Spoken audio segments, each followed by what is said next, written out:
remember the first time I laid eyes on SCP-1981.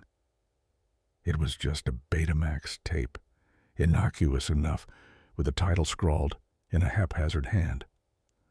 Ronald Reagan cut up while talking. I chuckled at the absurdity. How could something so mundane evoke such dread? As I sat in Observation Theater 02, the screen flickered to life. Ronald Reagan stood there, speaking to an audience that was both familiar and alien. The room was silent, all eyes glued to the screen. At 1 minute and 10 seconds, everything began to unravel. His words twisted and contorted into a nightmare of incoherence and violence. I could hardly breathe as I watched him suffer. Just a few minutes in, fresh lacerations appeared on his skin, blood soaking through the fabric of his suit. But he kept talking, unfazed, as if he were oblivious to the horror unfolding around him.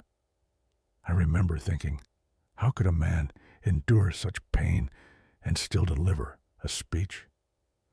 The content was grotesque, filled with references to torture and darkness. I felt sick, but I couldn't look away. The laughter of the audience in the tape echoed in my ears, a haunting contrast to the agony on screen. "Now there you go again," he said, his voice still light, despite the chaos. It was chilling. And then, in one of the most surreal moments, a figure appeared in the background, cloaked in black robes. SCP-198. 1.1.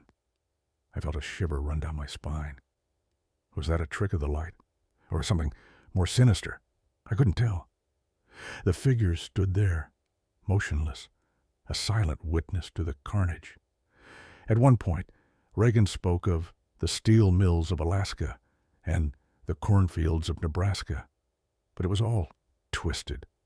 "I have seen the houses where they cut up the little babies," he said, his eyes wide and unblinking. I wanted to scream to cover my ears, but I was trapped in that chair, paralyzed by a morbid curiosity. The tape continued, and the wounds grew worse. His neck bent at unnatural angles, the flesh tearing away as if it were paper. I could see the horror manifesting before me, and yet, he continued, "Further consensus has proven that over half of all Americans still hate." He gasped, each word punctuated by a new wave of suffering. I could hardly process the chaos. The laughter from the audience grew more frantic, mingling with Reagan's tortured cries. It felt like a ritual, a grotesque dance of death, playing out on screen. I had to remind myself that this was all just a recording, a bizarre distortion of reality, and then it ended. The tape degraded into static, leaving nothing but silence in the room. I sat there, heart racing, mind reeling. The words, "I see you," flashed on the screen in red, a final taunt before it all went dark. Afterwards, I couldn't shake the feeling that I had witnessed something beyond comprehension. It was just a tape, right? But that figure, that entity, SCP-1981.1, it felt like a warning. I had seen it, and now it felt like it had seen me.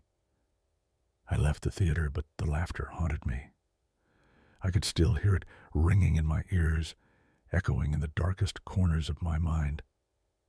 I had glimpsed something terrifying, something that should never have existed. And it would stay with me forever.